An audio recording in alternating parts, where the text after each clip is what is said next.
This episode is sponsored by Bigger City. Thank you so much for supporting us and helping our show to grow.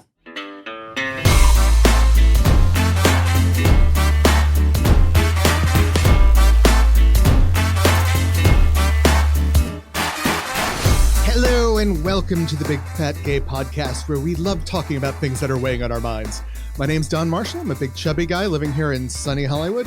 And today I am a dozy doozer boy having just rolled out of bed at the crack of dawn to record fresh, hot new episodes for you, dear listener. Oh, I'm sorry. Hot. What kind of a boy are you? I'm a dozy doozer boy. Doozer. Okay. I haven't heard that word before, but I like it. I feel like that's one of the characters in Thomas the Train or something. No, I feel like it makes me a Fraggle, but you know. Oh my God, it's me. Hi. I'm Dan Oliverio, author, public speaker, and chubby chaser. And today I am a caffeined up croissant boy. I have my croissant and my coffee, and I'm so happy and un peu de France. I'm so jealous. Un peu de français, hein? So jealous. Bonjour.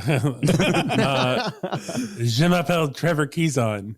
Je suis un super chub. I'm a super chub. Hello. I'm in French today. I also have my croissant. And I actually got a note from a new listener, who said he melted when I said I'm a super chub. Yes. Which is just very sweet. Hi, my name is Michael Willer. I'm a chubby chaser, and it was me. I was a listener. I was the guy.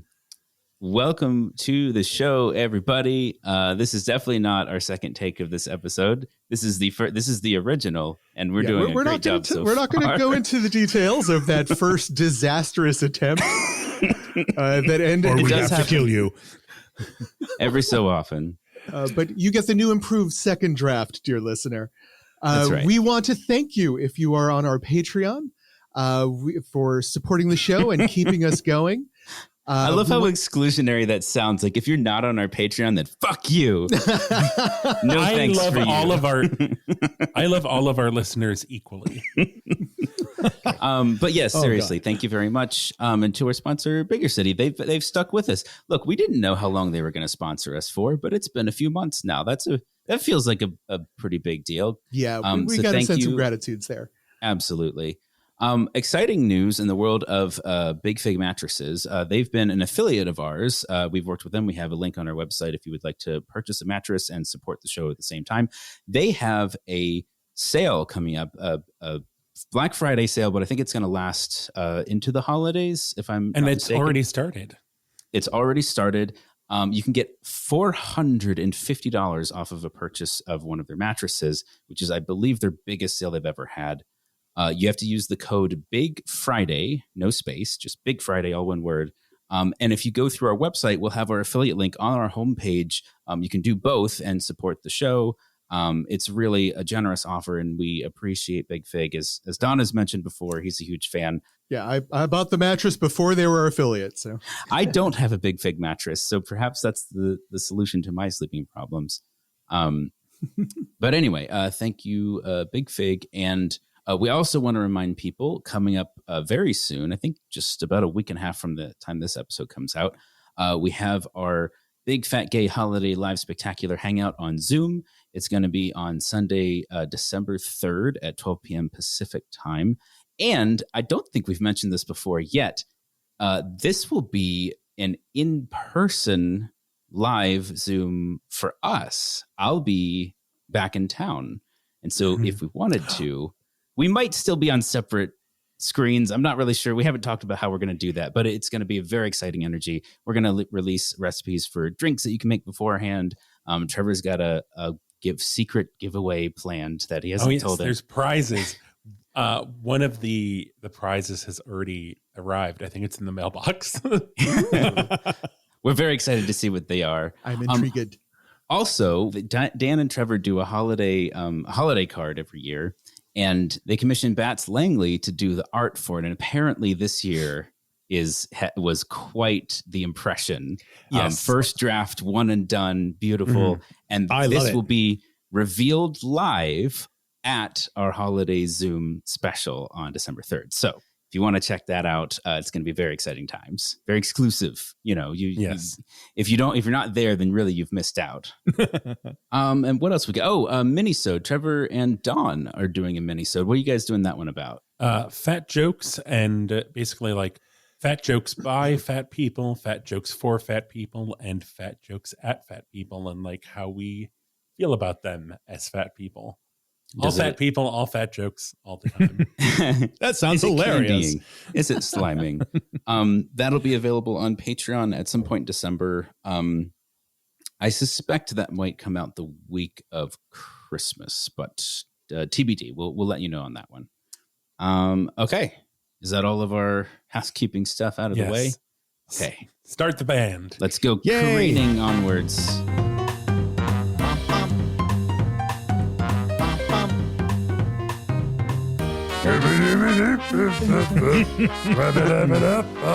So out of sync. So delightfully out of sync.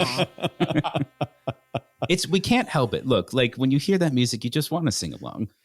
It's always a shame they can't see us dancing to the music. Okay, what do we got up first in the world of popular culture? So in Dextero, which I have never heard of this publication before.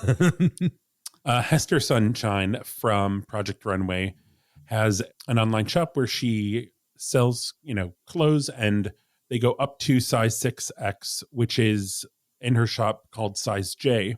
And she is very inclusive in the pricing of her garments, where there's no fat tax. All the prices for the garments are the same. Mm-hmm. And she was sharing a video on TikTok of one of her models wearing the size J, and it's somehow ended up in the dark side of TikTok, probably by stitching or just they like recorded it and reshared it. Yeah. But she decided to, as the youth say, clap back the trolls. Such a youthful phrase. And decided to put all of her plus sizes on sale. Right. So they get an additional discount. It's a really funny, like, you know what? Fuck you. And the horse you rode it on. It's like, okay, you guys are going to complain about me not charging fat people more. Well, guess what? They get the discount. Get. And I think I really wanted to read these comments, but I couldn't find that original article because, like, what is your argument? Like, why? Aside from hatred, why? I think, and I'm maybe taking a guess here, but I think it was the perception that not that the fat clothes are as low as the skinny people clothes, but that the skinny people clothes are as expensive as the fat people clothes. It's like, it's the perception thing of, wait a second, we're having to pay as much as a fat person. Yeah. Which really is an echo of like when a minority group gets equity, gets the same rights as the majority. The majority cries out, hey, how come you're getting extra rights? Those rights are mine. Men's rights are important too. I'm supposed to feel elevated above you. Why am I not feeling that way anymore? Yeah, exactly. How dare you treat those people just like the normal people? Equity isn't equal if I'm not at the top. Yeah. That's brilliant. That should be a bumper sticker. Or yeah, at least, no, that's a t-shirt waiting to happen. Or a throw pillow. Okay, well, I personally, it's very cool to see people getting sassy and hating the haters in a kind way that rewards the people who are not quite don't have quite the equality that we would like. Mm-hmm. So I am so excited for this next one. This is such I think it's perfect for, Thanksgiving week vibes. Mm-hmm. So I saw this on Chubster, and the headline is, "Live in Texas? This company wants to pay you to eat." And Chubster released this press release from Favor, which is basically a Texas exclusive, like Uber Eats, Postmates. But I think they also will do any, like, not just food, but also like stores and errands, like maybe pick up stuff from pharmacies. When I was in Texas for my friend's wedding, a couple people were using Favor to get stuff. But they are looking for 10 order-in experts. And basically, they want you to order a bunch of food. I don't think all at the same time. I suspect in sequence from various restaurants that they are trying to build reviews for, and they want you to be able to describe tasting notes and break down, what's good, what's not so good, and why. But they'll Sorry, pay you to And do it. probably what delivers well too. Yes, and the delivery, but the bottom line is they want to pay you to do Yes. this. Yeah. Sorry, I just looked. So it's you will receive $1,000 for trying 10 or more dishes from the restaurant they assign you. Right. Plating review, tasting notes, and you get favor delivery credit for a year. And I'll stress, I don't think you have to eat them all at once. I mean, you do, because Michael, you have to give tasting notes. So you need. Yeah. But Michael, what I want to be clear about is there's nothing to prevent you from eating them all at once. that is a valid point. There were some people that I immediately thought of with this. Gainers of Texas, rejoice. Well, and I think it's so interesting because, so this is, a press release and, companies blast, have PR people blasting press releases. I'm curious if it's just like, we're sending it to like every blog, or if it's like, well, fat people love food. We should put it Let's send it to the plus size and, big and tall blogs. And to be clear, the business itself isn't going out and intentionally seeking fat people, because when I first saw this, I was like, wait, you're going to come after me for eating, and then you're going to tell me I need to have a job eating from home. Yeah, no, the press release doesn't start. Are you fat? You love Let's be very clear about that. No, it's like your grandmother, right? It's like, here, have some pie. Here, have some cake. Why are you so fat? Yeah. Well, that's our fat watch. Yeah. Which are we showing? No, that's a great grandma. That's a great launch off right there. That's a good great launching grandma into space. I feel like we had the catapult ratcheting. Yeah. And then we just flew into the air. This time the eagle cry is the sound of your grandmother screaming as she's launched into the stratosphere. So what is our fast watch? Frequent Fat Watch feature, Virginia Soul Smith has a guide to eating dinner with other people on her blog, Burnt Toast. And it's perfect. It is. I loved this because it's like everything that fat people are afraid of for holiday. I mean, I think just family gatherings in general and family meals in general, but I think it's amped up at Thanksgiving. Yeah. It's a very in-depth elaboration on things that we've talked about over the last few Thanksgivings and even other episodes. I think maybe our second or third episode. But I think one of the things that's very useful about this one is it actually provides advice that is more generalized, but it's still going to be very useful in all of our get-togethers. And has a huge feature about kids, like, keeping fat phobia away from your kids at the holidays when you're at grandma's or uncle's or whatever. Oh, yeah.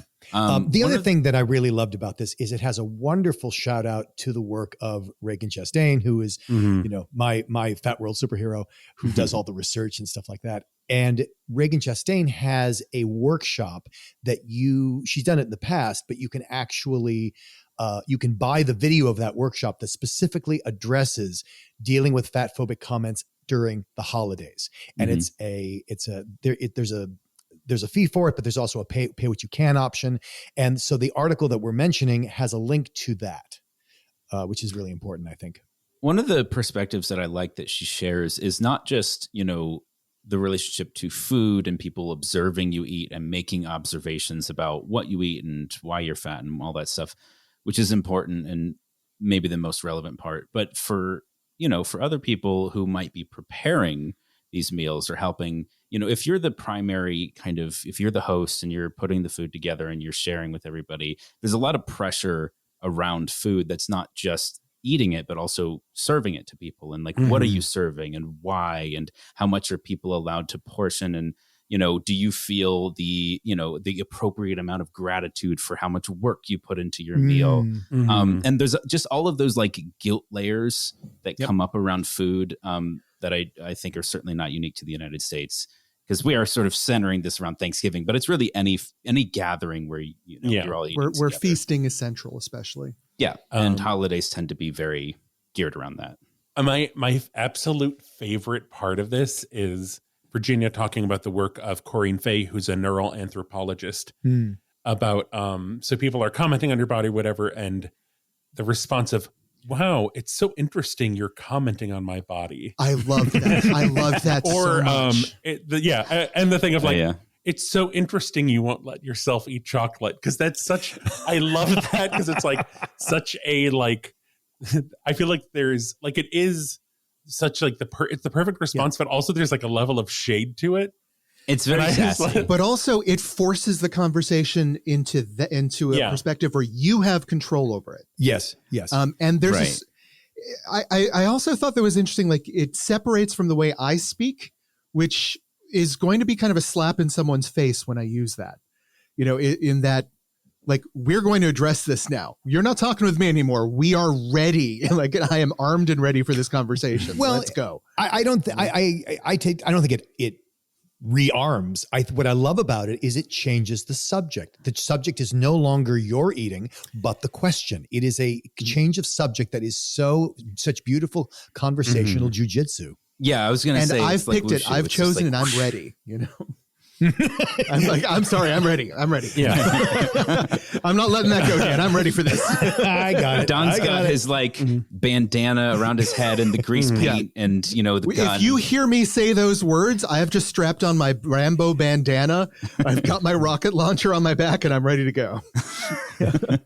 I think it's so great because it's, not the like, I think there is just the approach at like Thanksgiving, especially like, maybe you had to get to grandma's house at like 10 a.m. and you're just dealing with family all day and you're starving and there's politics and just everyone's had a little too much wine. And there's just the instinct to just kind of, grab Aunt Carol's like sweater collar and like, lay off me, I'm starving. A la, Chris Farley. So I just love being like, just enjoying your meal and like, that's so interesting. You're not going to have any pecan pie. Like, let's unpack that. As you dab at your lips with your napkin. And that's so interesting that you feel that way. The other thing that's so great about it too is that because so often why we don't say something is we would like to do the thermonuclear response, but then we're the bad guy. Or or we've just taken a giant dump in the middle of the meal that now we have to recover from. And this is just so not any of that. Well, it also is putting the focus on them. Like, that's what I'm talking about. Like, you want to talk about me eating food? Let's talk about why you want to talk about me eating food. Exactly. That's what I'm talking about. Yeah. I'm ready for this conversation, I love that because that's really just what it always boils back down to. Is always. Like, whatever their problem is. But it's a great way of really putting the spotlight on that and taking it off of you. And I really appreciate that. Yeah. I want to research neural anthropology now because I'm like, is this the science of shade? Oh, you go. I know that's going to be the course description in college now. I will say, I think the key component of shade is at the very least a facade of absolute calm. Yeah. Like, you have to be so unbothered by what's happening that everything that's wrong with the situation is clearly the other person. Well, and that's really the key to shade, right? That it's so that what has been thrown at you is of so little consequence, maybe even so little sense, that how could you be bothered? How could you be entangled in this? Like it would be like somebody throwing a popsicle stick under you, trying to trip you. Impossible. I definitely have a picture of pecan pie on a fork being twirled as you make these comments and responses, So the article itself is incredibly in depth. It's just a blow by blow guide on surviving and thriving in these kinds of situations. It has a very family oriented point of view, but you can take many, many grains and nuggets of truth and helpfulness out of it. So, I don't know. Thank you, Virginia Soulsmith. Yes, thank you. We feel a lot of gratitude towards Virginia for being such a frequent feature on Fat Watch and OG Lizzo Watch even. And why might we be feeling such gratitude and thanks? Well, not because it's Thanksgiving, but because that's our main episode subject today. In our chaotic other version of this episode, I feel like in our lead-in, we're like heavy on the Thanksgiving, and we haven't done that this time. But this is dropping the day before Thanksgiving. Maybe you're listening when you're doing your final food prep. Maybe you're on a train. I like picturing someone on a train listening, and like there's people in coats with scarves and like autumnal leaves going by. But we thought, we wanted to talk about kind of gratitude because we tend to do that for our Thanksgiving episodes. Can I just add to the train image? You've got the whole row to yourself. Yes. It's like, it's that kind of train ride where it's luxurious. It's sunny outside, but it's cool in the train. And all the leaves are orange.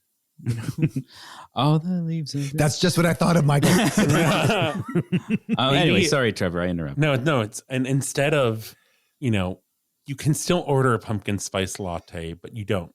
You get a gingerbread latte. Ooh, yes. Trevor is all about the gingerbread latte. Yes. Yeah, I just had my first of the season. It was gone forever. Anyway. Well, I guess I'm grateful for the gingerbread latte thing because I was really actually like the first year I really got into coffee. It was like the last year they really had the gingerbread latte, and then the next year it was gone. Yeah, very, very sad. And I just want to add that when Trevor says got into coffee, he means get into the stuff that's beside the coffee. Let's be honest. The coffee is not the star of this That's show. what 90% of people who enjoy coffee are actually enjoying. Is all the sugar and flavors that go with it. Yeah. That's so interesting that you're commenting on what I'm putting in my coffee.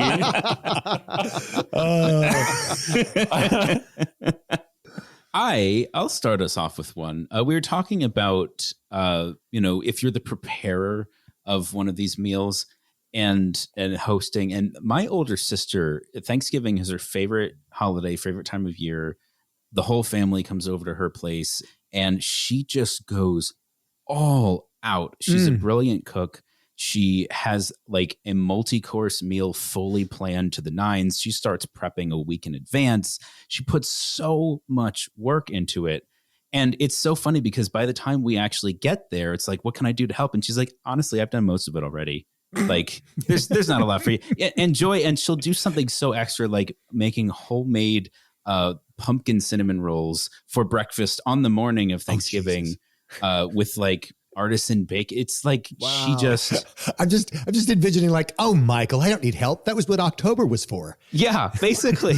That's very much the case. And I kind of just get to show up and enjoy it. And that's amazing. I think last year I made some melted onions, which are a really delicious side that kind of go with anything. It's just they're not caramelized quite. You just cook them for like 2 hours. But they're not caramelized? No, because you cover them, so everything steams inside, and you get very moist onions like white onion, and just go to town. And they reduce and reduce and reduce, and it's tons of butter, enough salt for flavor, and onions, and it gets this sweet, buttery, savory, salty. Interesting. They can go with like anything, and it's so easy. It's so easy. I barely contribute. That's I can't really brag about that because I didn't come up with it, and it takes nothing to make. But I have such a great Thanksgiving every year because of her. And she just does all that work. Yeah. That's awesome. Yeah. So thank you. I have, we were invited once again, as we are every year, to my cousin's, who is like a Thanksgiving powerhouse. I mean, you would think that every Thanksgiving she is trying to make the cover of Better Homes, Gardens, and Thanksgiving. Yeah. And her charcuterie plates are a work of art. Just that. Plates as in, because there is like the meat one, the cheese one. There was a chocolate board last year. And she was like, what? She was 5 months pregnant or something? And she was 5 months pregnant. Oh my God. And she's throwing it this year because, the baby came out and now they've got a newborn and she's still doing Thanksgiving. She's freed up. She's not tied down by anybody. And we're actually not going this year because we're having our own little affair, but it's just been amazing to have that kind of hospitality from my family. I have really an amazingly great family. All my boyfriends have reacted to like, holy shit, your family's like amazing.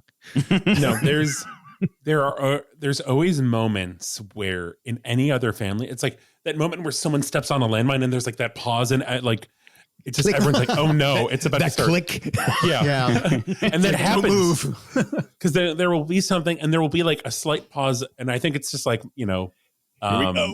childhood PTSD, like time slowing down, and it's just like, oh no, it's like it's gonna happen again, and it doesn't, and it's just like everyone moves on, and because everyone's just like very emotionally evolved and great, and just gives everyone so much space, and it's just also like really heartfelt toasts and speeches. Holy and, shit, yeah. which like is great, but also I don't know. I always find those stressful. No, these the are only baby stress. gave a speech one year. What? I'm sorry. Like what? It was like the little girl, Dan's cousin's daughter, which I'm like, I'd like to say before we eat. Yes, exactly. Exactly. And it's like, and I know she was coached into it, but Dan's other cousin's like, can you believe she's like such an eloquent speaker? I'm like, I want to be like, that was like probably pre-written. Like they worked on that, right? Like, No, they didn't write it. But remember, this is a kid who has grown up in this family for, the last 6 years.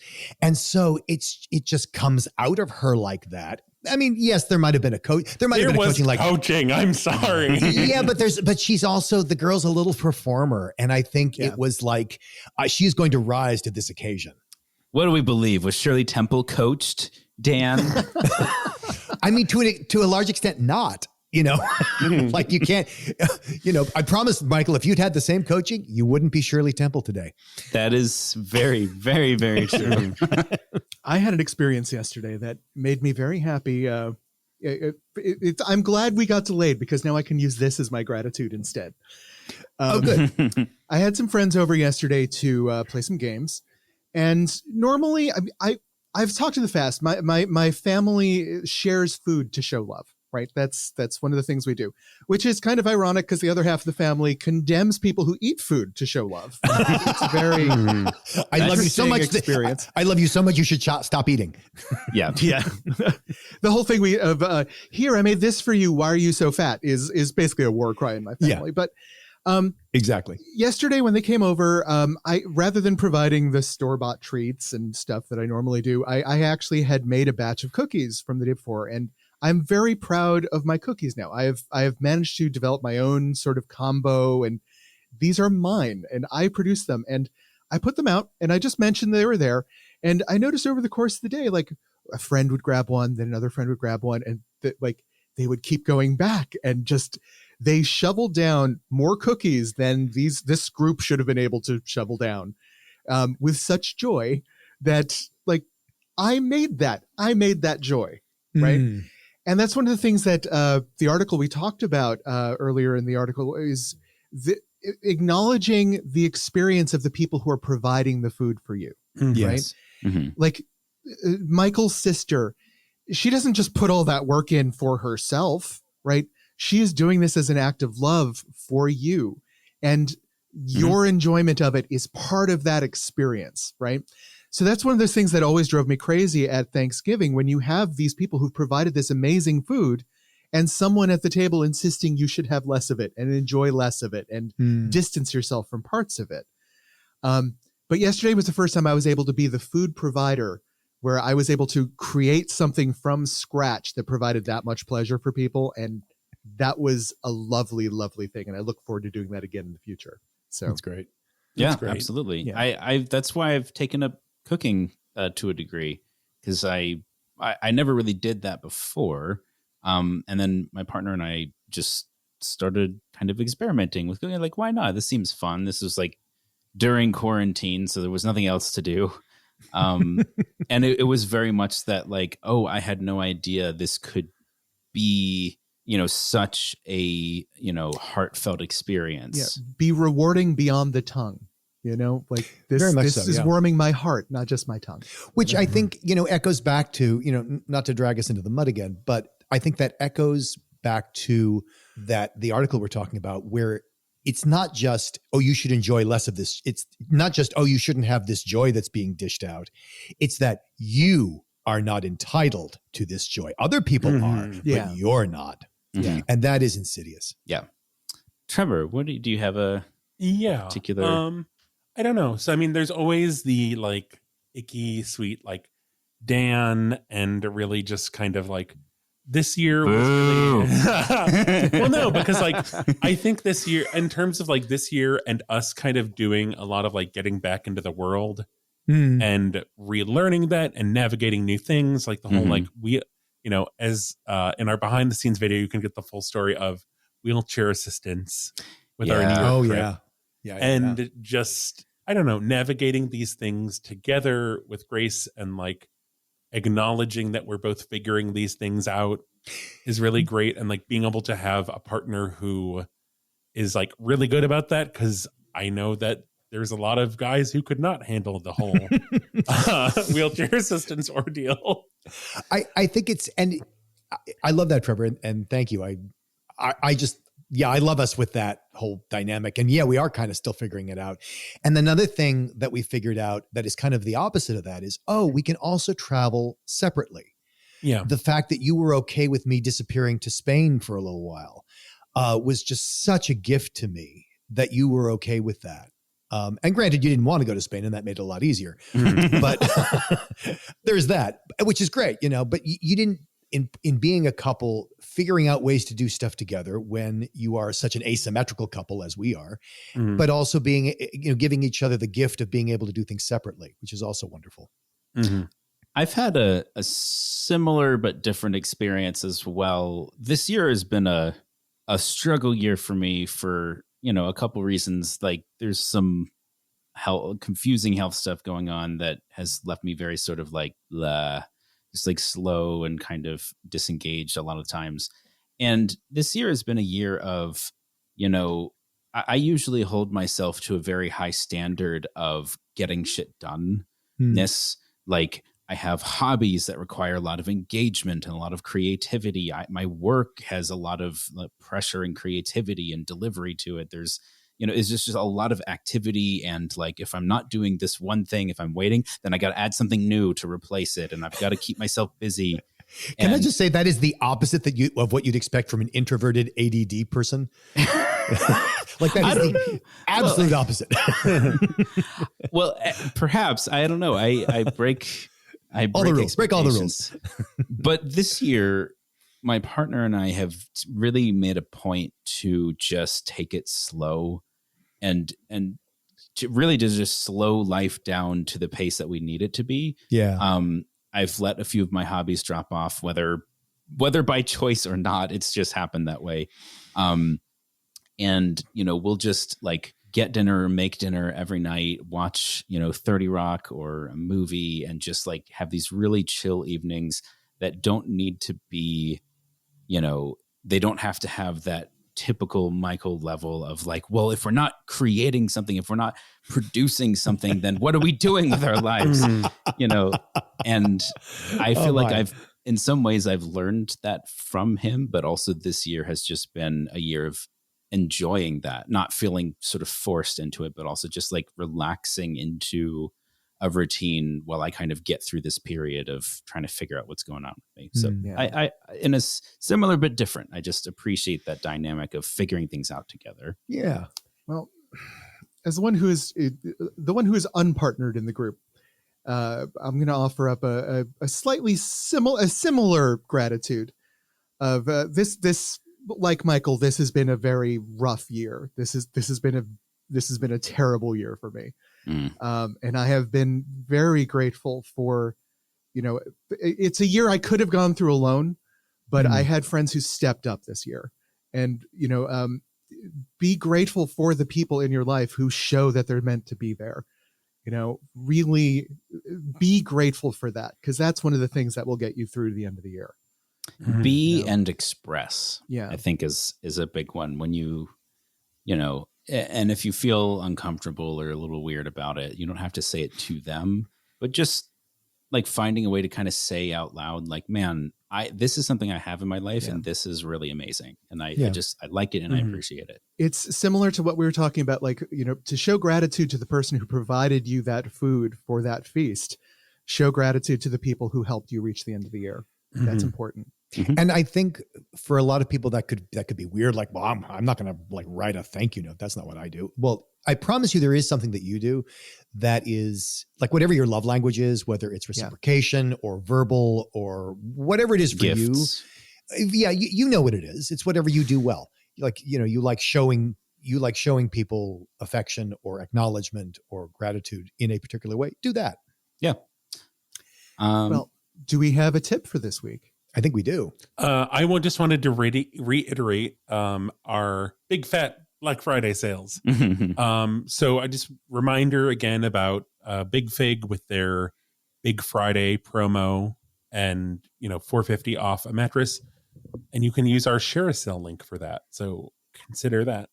Also, Super Fit Hero, which we've talked about a lot on the show, who do plus size leggings workout wear, is having a 20% off sale if you use the promo code BLACK20, all one word, no space.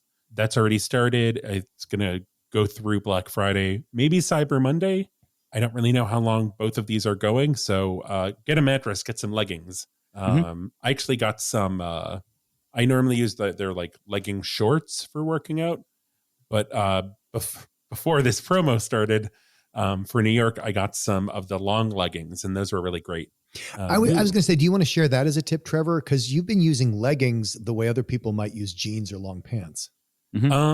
Yeah, I mean, I've talked about that before. I really love so Super Fit Hero. They're both like, I think they call them bicycle shorts, but like legging shorts and regular leggings that have pockets, which most leggings don't. I find them much easier to use just because of like my body shape and how my body shape changes if I'm sitting or standing pretty drastically. Well, that's the thing, because the fatter you are, the less pants are practical. Yes.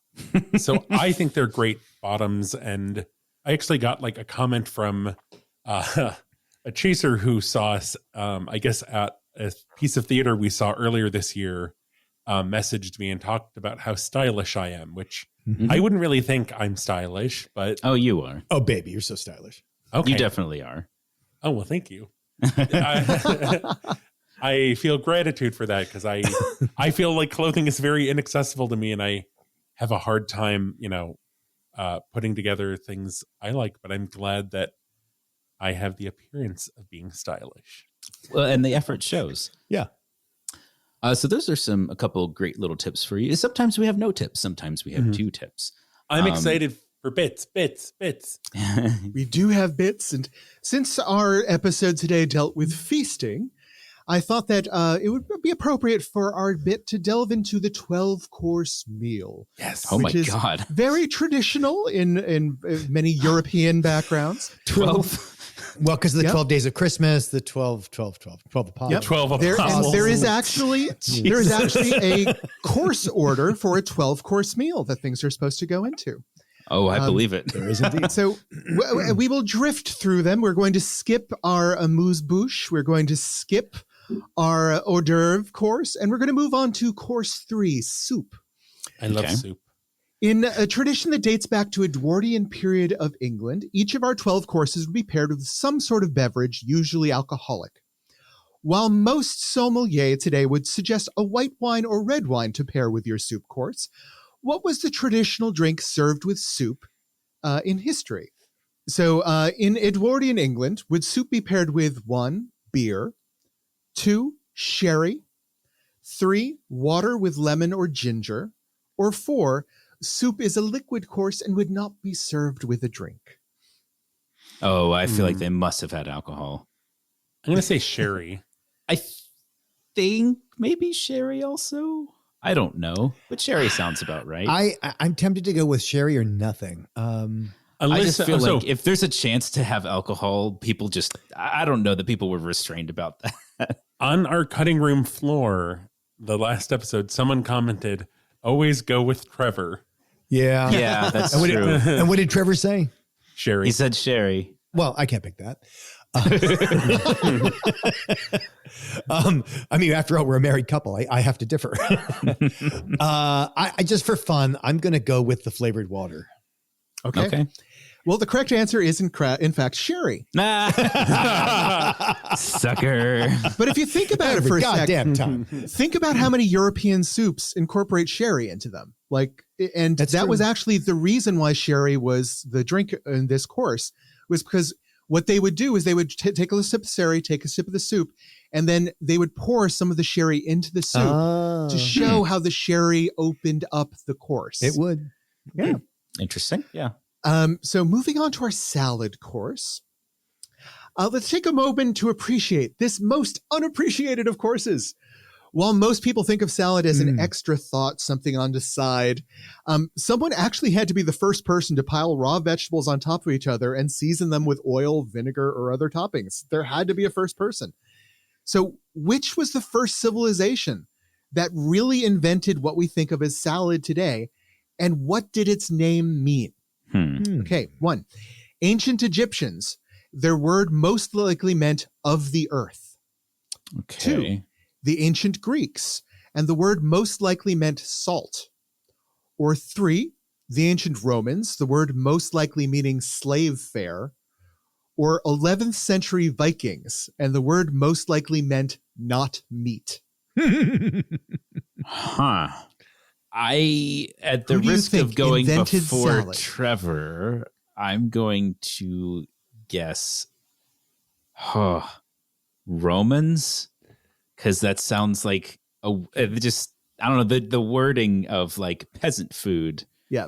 Ancient Romans, the word most likely meaning slave fare. Because I feel like you could, I don't know. I'm going with the Egyptians. Egyptians, and the word most likely meaning of the earth. That's where I'm going. All right, Trevor, these suckers have gone ahead of you. Which are you picking? I'm torn between Egyptians and Vikings, but I'm going to go with the Vikings. Ooh, we're That is going to go with Vikings, 11th century word meaning most likely not meat. Okay. The correct answer is, in fact, 2, ancient Greeks. The word most likely meaning salt. That was my second guess. Yeah. So the actual word salad comes from salade, yeah. Which apparently means salt, seasoned herbs is the most literal translation. Yeah, Okay. I mean, and so what it was piles of greens seasoned with salt or vinegar. So and olive oil, of course. that'll do it. Alrighty. Moving on to our main course. In European traditional 12-course meal, there are 3 courses that we would think of as being a main course now, consisting of what we would think of as our primary proteins. All right. Now, while they aren't set in stone, the 12-course meal they come in a specific order that you're supposed to eat them. Question is, what is that order? Interesting. 1, poultry, fish, meat. 2, fish, meat, poultry. 3, meat, fish, poultry. Or 4, fish, poultry, meat. I'm going to say 4. Fish, poultry, meat. I'm thinking fish, poultry, meat also, although poultry, fish, meat seems almost as likely. Yeah, I'll go 4. All right. That is, in fact, the correct order. Yeah. It's increasing density of meats. I actually had the privilege of going to a family Sunday meal in France. And it's really, it's not easy to score an invitation to one of these because the family unit in France tends to be rather insular. They just don't invite a bunch of people over for Sunday. It's very family oriented. It's you usually go to the matriarch of the family for that meal. It is the traditional grandma's Sunday dinner, meaning like at 2:00. And yes, there were several what we would think of as entree dishes, and there was a fish course, and then there was a meat course. Wow. So I knew it had to start with fish. Man. Well, since we've been so dainty with our salad and our soup and a light 3 proteins, I figured we could be a little bit more excessive with our dessert course this year. So for our dessert course this year, I'm going to take you to Sweden, to Bornholm near Stockholm for a little ice cream. Well, not a little ice cream. The giant ice cream cone of Bornholm is legendary. This whopping ice cream cone consists of a giant 2-handed ice cream cone loaded with multiple types of ice cream, tea cakes, many of which are various different types of tea cakes, and sprinkles. But when a dessert comes in at 2,100 calories, there's an extra ingredient, something a little extra just to pop it over the top. And there is. What does this special ice cream store top their giant ice cream cone with? 1, A 4-inch tall chocolate mousse with salted caramel antlers filled with lingonberry cream. Oh, moose as in M-O-O-S-E? M-O-O-S-E. Oh. A mousse. The animal. Yes. Oh. 2, a spun sugar crown inset with gold leaf covered candied nuts. 3, a second ice cream cone. Or 4, a grilled cheese sandwich stuffed with fries. Oh, dear. I'm going to Jesus. go with a second ice cream cone. A second ice cream cone. That's a close one for me, although the spun sugar crown also calls to me. I'm sorry. Can you describe the spun sugar crown again, Don? A spun sugar crown inset with gold leaf covered candied nuts. Yeah, I think Not gold leaf. No. Yeah, sorry. Yeah. The gold leaf is throwing me off now. Yeah, That's- I think yeah, exactly. second cone. Is the second cone inverted? Like you kind of you close them around the ice cream I together? would hope not. I I would hope for a serial sort of redundancy of cone upon cone upon cone upon cone. Oh, kind of like a Russian doll of ice cream. Yes, exactly. That's what I want. That's what I'm going for. I'm going to say the Okay, cone within the cone. cone within Yeah, the cone within we'll the cone. we'll keep it. Oh, we even. all three for Nobody second wins cone. today. All right. That is in fact the correct answer. And Dan, Yay. your wish is granted. It is literally excellent. impaled. This giant Jeez. ice cream cone is very worth looking up. It's like a normal ice cream cone impaled on a 2-handed, gigantic, awesome mass of deliciousness. And I want one. desperately. Could the 2-handed ice cream cone also be used as a megaphone? If you bit the bottom out and sucked out everything inside, yes. That is what I will do then. Guess what? The people who do that aren't trying to get a megaphone. All I'm going to say is if you can bite off the bottom of an ice cream cone and suck all the ice cream out for a Exactly. second, come sit next to me. Exactly. That is a whole other YouTube channel. That sounds very painful. So, Trevor, if somebody has another special ice cream treat that they'd like to share with us, where could they do that? Well, we're on Instagram and Twitter as @BigFatGayPod. We're on Facebook as the Big Fat Gay Podcast. Leave us 5 stars there. Leave us 5 stars on your preferred podcast platform. Support us on Patreon at patreon.com/BigFatGayPod. See the articles we talked about at www.bigfatgaypod.com. Yay. Maybe your train is pulling up at the station and you're stepping off and people are hugging their people are hugging their families and you're looking through the crowd and it's us and we're there and we have our big sweaters and we have a pet turkey with us. Oh no. Oh no, he's always late. Watch out. Happy Thanksgiving, everybody. Happy Thanksgiving. Happy